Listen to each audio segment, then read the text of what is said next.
Hey guys, Andy Rustad with Intelisys, Solutions Engineer for the Southeast. Welcome to today's Supplier Illumination Series call. We've got Jake with Five9 and Catherine with Nextiva. So it's going to be an exciting call. I'm excited to have these guys on the call. Again, my name's Andy Rustad. I am the Solutions Engineer for the Southeast. Work alongside 10 other SEs throughout the country that we have.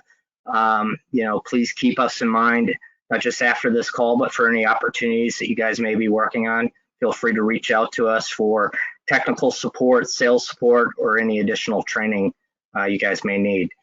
What we're looking at right here is all the participating suppliers that have been involved over the past couple weeks and will continue to be involved in our supplier series that we have going on for the upcoming few weeks.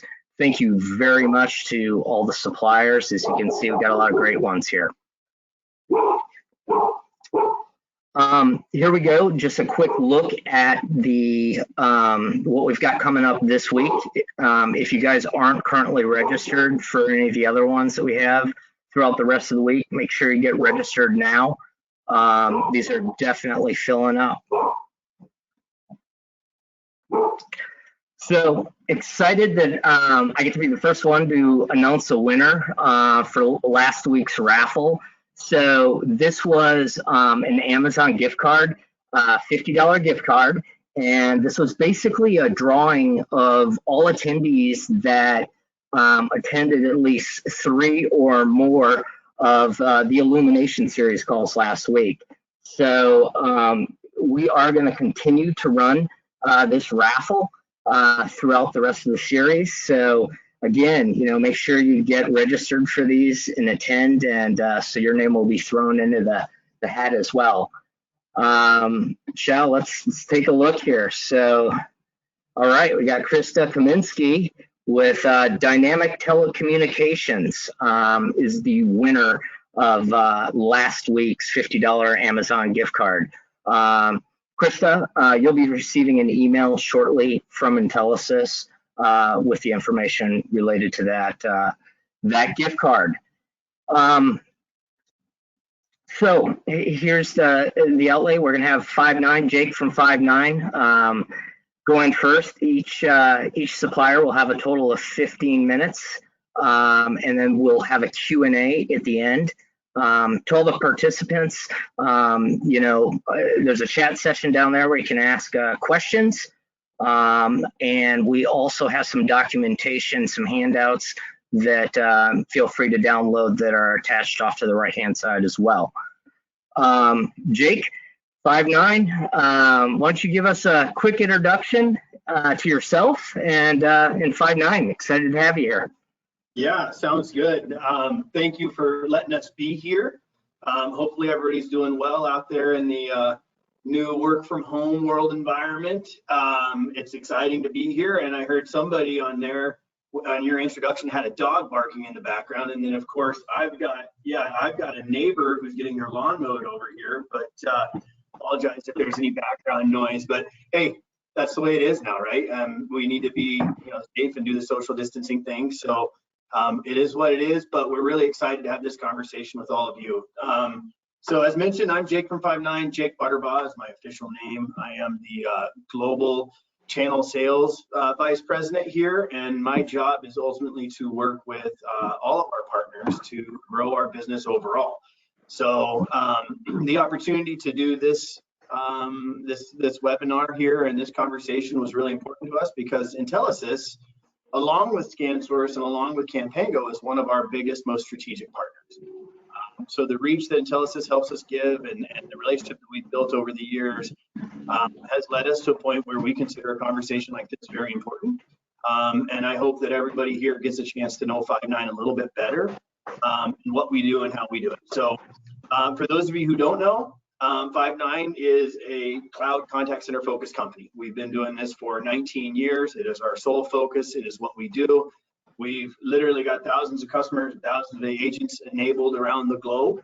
And we're really excited to, give you guys a little bit more information about what it is that we do and who we are. I'll highlight a couple of things here just in the intro, and then I'll kind of let Andy ask questions, and any questions that you have, post up in the chat space, and we'll certainly answer those. But one of the things about Five9 that we're incredibly proud of is that we really do have pretty much the most complete partner ecosystem in the CCaaS space. We've been really focused about being easy to partner with, whether that's with UCaaS partners like Nextiva, or whether that's with CRM partners or WFM partners. We've really built over the course of the years one of the most complete partner ecosystems that's out there, and I think it's one of our greatest strengths. And I think it's one of the things that we highlight in all of our customer conversations. And then here in a little bit, I'll talk a little bit more about maybe our X Factor partner program, which is something new that we were going to launch actually at the Channel Partners event in Vegas that was postponed. But it's something that highlights how much we value partners. So with that, I'll pause. Andy, I'll let you kind of take it away with questions. I'll be an open book. Yeah, for starters, I'd just like to ask you kind of with what's going on and the coronavirus and, companies having to pivot quickly to potentially vastly different work environments. How have you guys been able to address some of these changes on the fly with some of your larger clients? Yeah, that's a really good question. And I mean, it's absolutely time relevant. And I think it's an appropriate thing for us to talk about here. One of the things, we have a specific response that we're doing in market. And I think for many of you, you've probably seen some of the press releases that we posted up. If you haven't, I would encourage you to go out there and look at that. We share that with MyIntellisys as well. And we published some recent case studies via iAgent as well. But one of the things that makes us really special in how we're responding to this overall environment is we really had one of our greatest value propositions is our ability to help customers deploy very quickly. And our high touch deployment practice and kind of our track record of phenomenal professional services to get customers up and running actually worked into our favor.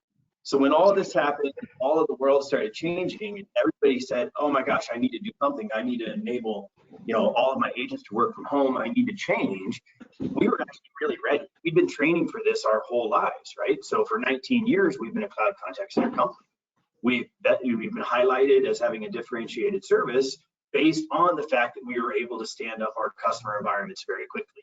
So our responses have been really good. We've enabled dozens of organizations, thousands of agents to basically be up and running again and responding in a new way. Some of our deployments, and I kid you not, have literally been as fast as 7 hours. Our highlight right now that we're noting is that we can have you stood up and running in this new environment in days and weeks, based on what your requirements are. And in the handouts as part of this session, we actually highlight our fast track deployment strategy. I think it's a good read, and I would encourage anybody out there to go ahead and download that, learn a little bit more, and find out how we're responding to this. But it's our responsibility to respond well and with high efficiency, and I think we're doing that. Hey, Jake, we actually just had a question come in that's kind of tied to this, that came in from Alan Robbins. Is asking, tell me about your Teladoc application. He heard the CEO mention on Jim Cramer's interview, and this is a great question because these telemedicine requests have just been coming in nonstop over the past couple of weeks. So if you could address that, that'd be awesome.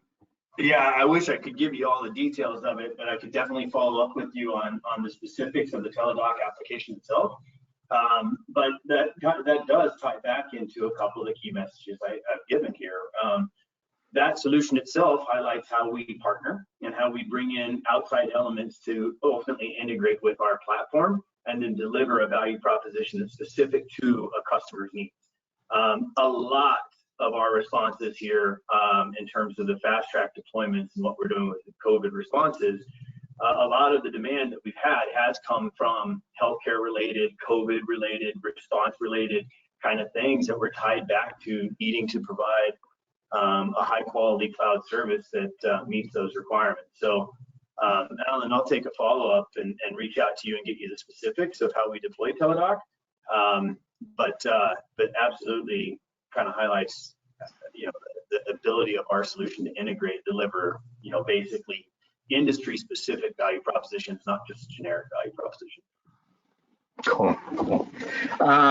Jake, so, Five9's been a Gartner Magic Quadrant leader for years. I mean, see a lot of really cool press releases and partnering that you guys have been doing, in particular over the last year and a half in areas around AI and how you guys are starting to heavily leverage AI as related to content in the contact center space, via chatbots or assisted agent.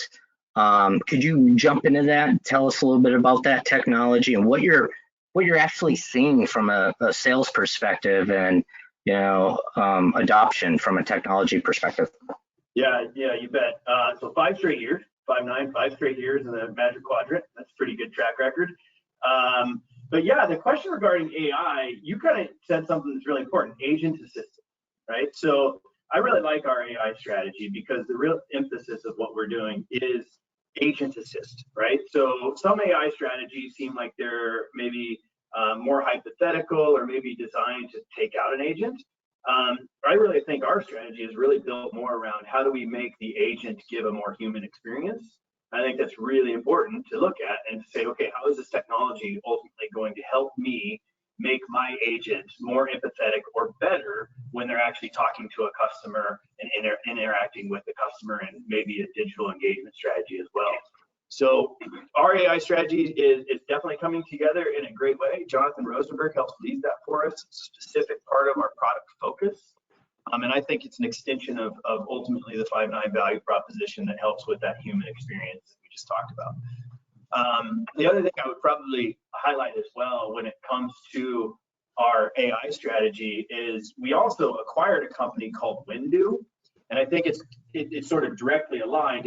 They're both separate strategies within the company, but they intersect. Windoo was a integration configuration as a service kind of company that we acquired that helps us get a better reach. And it was designed specifically to make contact centers more efficient and integrate with incremental tools. So we brought them in a few months ago, and they're really helping us stretch what we can do from a CCaaS perspective. Something really I hope everybody gets a chance to look into. Great. Okay, we've got another question coming in, and just curious, key differentiators. You have some other competitors, obviously, in that Magic Gartner Quadrant. What are some of the key differentiators between you and the other players in that space? Really separate you? Yeah, well, I think we've highlighted a few of them. One of them genuinely is the way in which we deploy. Our retention rate is really through the roof, and the reason why that's the case is because we take the time up front to fully understand the customer needs and get them rolled out. And when we roll them out incredibly efficiently. And I know for other folks say that, but I don't think the track record ultimately holds up to that. So that's a huge differentiator. I think the focus specifically on cloud contact center actually is something that's also a differentiator, because I think it gives us the ability to kind of make that what is our priority, what is our core value proposition. So that's what we're always focused on. I do believe that our product itself is maybe a little bit more well-rounded than some that are out there. And I think that our acquisition of Virtual Observer and our phenomenal partnership that we have with Verint from a WFM perspective kind of goes to show how we ultimately kind of keep stretching what we do in the CCaaS space. And like I said at the onset, I do think it's important to have a complete partner ecosystem. And I think that the idea that we work well with so many others kind of highlights the fact that we have a focus and we know where our strengths are, and we're going to continue to deliver that and continue to acquire more customers and keep the customers that we have. That's the big differentiator. I mean, across the board, I'd say. No, that's great, and I agree. I mean, that's some of the feedback that I get from partners is exactly that. I mean, you guys do an outstanding job with implementation and post-sales support. So kudos to you guys for that. Why don't we just take the last few minutes? Let's talk about ideal prospects for Five9. Starting with what are some of the things partners should be looking for in opportunities, as well as, what is the perfect prospect look like, as well as what are some areas that maybe aren't such a good focus for Five9? Yeah, well, I'll say this. I think that everybody wants to always start with the size of the contact center environment. And I think that's a natural question to have, and I get asked it a lot. And I would say that, our platform works from 3 agents to 3,000 agents, right? If not even 5,000, 6,000 agents, but it takes time to get to thousands of agents. So I think there's a natural kind of look that says, okay, where is my sweet spot from the standpoint of, could I find a several hundred agent deployment, and could I talk to them about what they need in terms of integrations and in terms of, speed to deployment? And in this time, and with what we talked about with the response for business continuity plans and cloud, I think that that's one of the kind of key areas and one of the key focus that you should look at. You should actually be out there saying to yourself and to the contact center environments that you have conversations with, especially those that are prem-based, you should say, hey, what's your business continuity plan? How do you intend to respond to this current crisis and any crisis in the future? And then you should have the conversation that says, okay, if you had an option to move to the cloud, what do your agents need from an enablement perspective? What kind of workflows do they need? And that's exactly the conversation you're probably having, but now you have an opportunity to have that in a little bit more of aggressive fashion. So, really, I look at that. I'm excited to say that I think we work in every single vertical. I think we've got case studies that we've published in every single vertical. And I will note, people kind of oftentimes say, what about from a federal perspective? And I think that we do work in many federal environments, and we're proving that actually. I will admit we're not FedRAMP certified, so I think people will note that. But there's been federal agencies, here and even international government agencies that are looking at what we have from a secure and complete platform, and they're taking it and running with it. So, I really can't say that we don't fit anywhere. I can say that we fit where the customer is looking for a contact center solution that's entirely complete. Okay, let me take a quick look here. That's great. Touch on one more thing. We got about 1 minute left. Your network, your offering is international, correct? It is, yeah. And can you speak a little, quickly to kind of, your capabilities from an international perspective? Yeah, certainly. And I'll just note it with this. We have phenomenal success in the US and Canada. We have great success in Latin America, both from a Caribbean perspective, Brazil, Colombia, and then in Europe, we have a team there that I'm super proud of. I love the fact that we're actually working with Intelisys over there as well. But we have basically a center in the UK, but then we've also got recent wins in the Middle East and customer deployments in the Middle East. We've got POPs all over the place from a voice perspective. We've got great wins in South Africa. So really, the reach is pretty wide.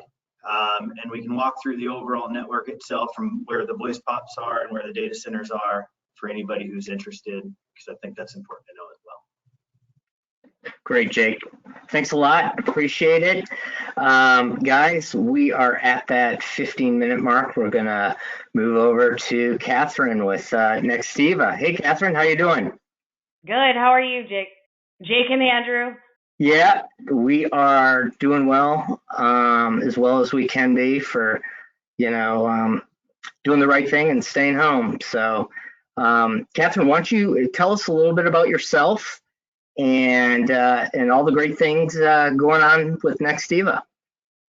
Absolutely. My name is Catherine Valadares, and I am the Director of Channel Enterprise at Nextiva. And actually, my role has a lot to do with the current status because Nextiva has made an initiative to move up market and work with larger organizations from a very strategic standpoint, mostly because Nextiva is transitioning from being a UCaaS, CCaaS vendor to a platform as a service vendor, in the fact that we have started to incorporate different components of our solution in our NextOS, which would include CRM and things of that nature. But essentially, we're looking at communication holistically from top to bottom as an organization. And in response to the current state of the union, if you will, Nextiva has done some aggressive pricing and changing of packaging to address the needs of customers that need to be up and running quickly, that need a lot of feature functionality, but don't necessarily have the funds to support it and or don't necessarily know if they're going to use this as a long-term solution. So included in some of the handouts that you have in this webinar is that new business continuity planning, which is a month-to-month service, again, for those that need to be up and running quickly, but maybe for a short period of time, depending on how this all turns out.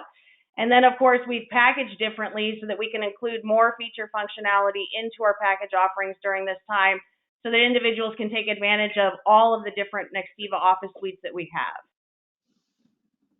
That's awesome.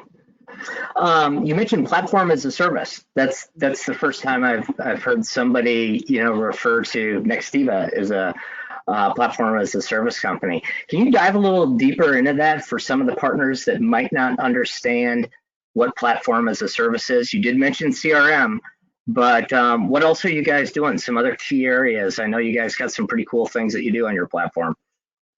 Absolutely. So the platform itself is called NextOS. And it is a native platform to Nextiva. So unlike some of our competitors, we've actually developed this from the ground up. It is all native, so there is no level of integration or multiple party applications trying to work together. And the purpose is that in a single platform, in a single pane of glass, not only do you have the voice component, but you have chat and survey and email and, of course, the CRM component with ScreenPop and all of these other things natively built into the solution. And again, at the end of the day, so that you can have a singular pane of glass to see all of your interaction with all of your customer base. And then obviously we have artificial intelligence built in so that you can see sentiment of the customer, you can see rise and fall of customer experience. And of course, then you can set algorithms to predefine destinations should a customer go off track so you can keep things on track. But it's a full, robust platform that incorporates all levels of communication into a single platform. Cool. Can we dive just a little deeper into the CRM piece? And why I think that's of interest to partners is that we see more and more opportunities for CRM come in. And there's obviously some of the big players in that space out there, but you're the only one that we see that has a baked-in CRM platform. So maybe you could kind of jump into a quick success story around that, or where that CRM plays well and how you guys approach that piece of the sale with your clients. Absolutely. So it is a transition. Obviously, for those of you that are traditional telco partners, moving into a SaaS solution can be a little bit daunting. But the reality is Nextiva's done a fantastic job of simplifying the CRM as far as I'm concerned. It does have a sales and service component, so it does kind of function for any organization that has either of those desires in a CRM platform.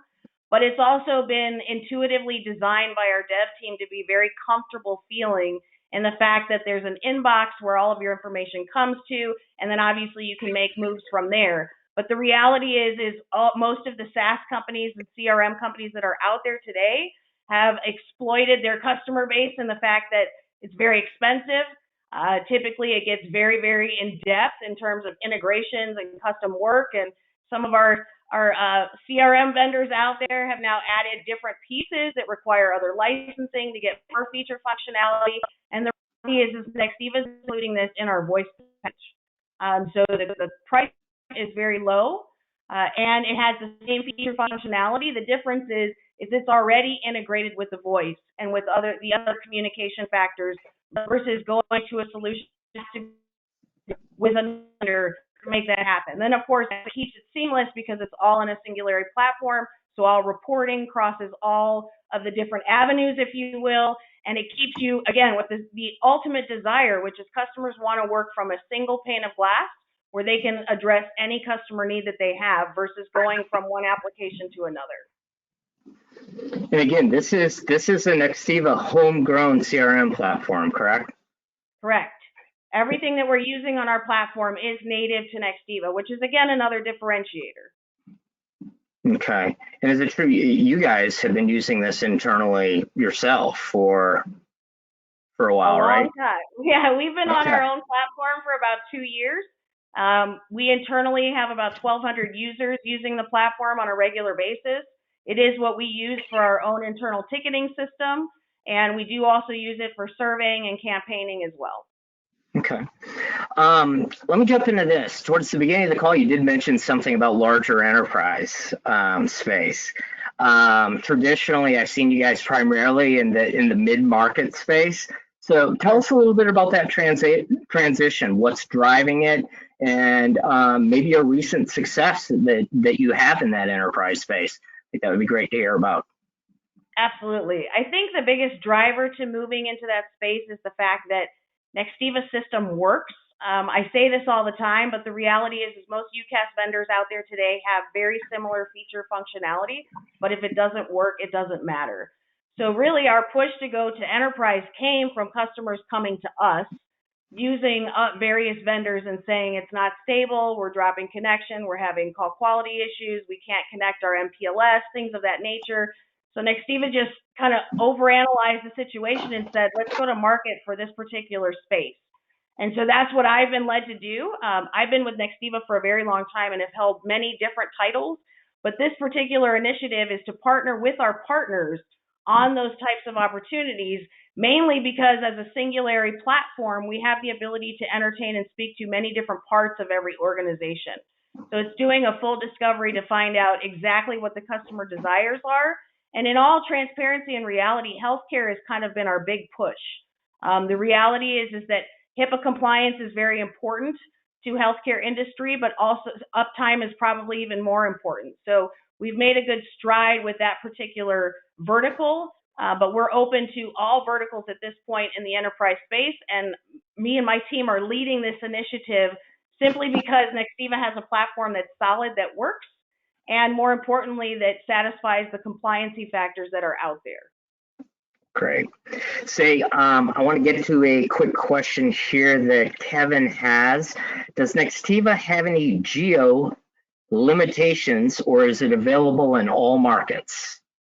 That's a great question. So we are currently only available in the US and Canada. We are not available internationally just yet, but hang tight because that will be coming very, very shortly. Okay, and you may have addressed this earlier. We got one more here from Harold. We'll get to what platform does Nextiva use to deliver UCaaS? Nextiva is a BroadSoft switch behind the scenes. However, all of our GUIs and our interface and everything that customers interact with has been natively built by Nextiva. And as I mentioned earlier, NextOS is the overall platform, which is what ties all of the communication together in a single pane of glass. Okay, good. So we have just a few more minutes. I'd like to go back to, what is that ideal opportunity? I mean, really, where are partners winning today with Nextiva, and what do those opportunities look like? So I like Jake's answer because everybody wants a sweet spot seat size, Yep. and I don't necessarily agree with those answers, if you will, but I will say this. Nextiva will service anyone from one line through tens of thousands of lines. The reality is where we shine is when individuals want to do a la carte services versus doing kind of a whole suite package. If they want to peel back the onion and add a single layer of automation or a single other channel of media, if you will, Nextiva does very well at that. I would also say that Nextiva does very well with deep integrations. And what I mean by that is we have 250 developers on staff that are Nextiva badged employees that are available to add professional services to any customer. So if you have customers that have, for example, an on-prem CRM and a SQL database, and they're looking to integrate, we will develop the wrapper, the VPN tunnels, the middleware, and everything that's necessary in order to integrate with some of those crazy solutions that are out there. But as I mentioned earlier, if you have a customer that wants service that works, Nextiva is going to be the best fit. Okay. Speaking of integrations, collaboration tools is really driving a lot of conversation these days around UC environments. What collaboration tools do you have inherent to your platform versus maybe some that you integrate well with? So we currently offer the BroadSoft solution for UC1 in terms of collaboration. We also offer Cisco WebEx as a solution. We also offer Zoom as a solution. At this point, we're kind of offering whatever fits the bill, if you will. However, behind the scenes, we are about to deploy CoSpace, which is Nextiva's native collaboration tool, which is baked into the NextOS solution and will be available this summer. But in the interim, we are basically offering up at no additional cost to our customers whatever solution will fit their needs from a collaboration standpoint. Okay. Here's a question that just came in. Does Nextiva use microservices or server cluster architecture in your network? Absolutely. We have AWS clusters all throughout the country. That's one of the things that, again, I want to point out makes us reliable is the fact that we have 8 data centers across the country, 16 app clusters across the country, and the reality is our level of redundancy beats anyone else in the industry, which is why we can claim, it just works because it's up consistently. Okay. Let's see here. Do we have any other questions out there? Some of them are starting to come in right now. Let's see. Do we have any 5-9 questions at this point, or Nextiva, either or? While we went on a question, I do want to just point out, Jake and I were speaking earlier. I'm really happy to be doing this with 5-9 because the reality is our services are very complementary. So if you'd like to explore a project with the two of us together, we'd be more than happy to have that conversation. I don't necessarily look at them as a competitor as much as I look at them as a partner. So if you have opportunities that do have the UCaaS, CCaaS needs, don't hesitate to reach out to either of us or both. No, that's a great point. Hey, we just had a question come in for Nextiva. What is the roadmap for Microsoft Teams integration with Nextiva? So it should be released actually at the end of April, beginning of May. And that will be using an integration tool, if you will, but we are also working on the native integration. As soon as Microsoft opens their APIs fully, that will be complete as well. Okay. So Jake, I just wanted to, to kind of take off what Catherine was just saying about the two of you guys being able to work together. You guys do, your services complement each other. You guys are able to sit peer with third-party UCaaS providers, correct? Correct. We also have a UC SDK that can be used to do some incremental integrations. We would need to develop that together, but that's another way that you can expand the value proposition as well. Okay, that's outstanding. Let's see here. I think we are getting to the end. Yep, that is it. Hey, I first want to thank you guys for taking part in this call today. It was outstanding. I was really excited when I saw that I got to host this call with both 5-9s and Nextivas, just two outstanding partners that I hear great things from our partners about all the time. So thank you very much for joining today. Again, I want to make sure that everybody register for the upcoming series that we have going on, throughout the rest of this week and the upcoming weeks as well. We've got some great suppliers that we'll be presenting to those as well. Please, at the end of this, when you're logging out, if you could fill out the feedback survey, that would be greatly appreciated. We've had just an incredible response from the Illumination series. We'd like to continue doing them, and your feedback is extremely important. Thanks, everybody. Appreciate it. Thank you.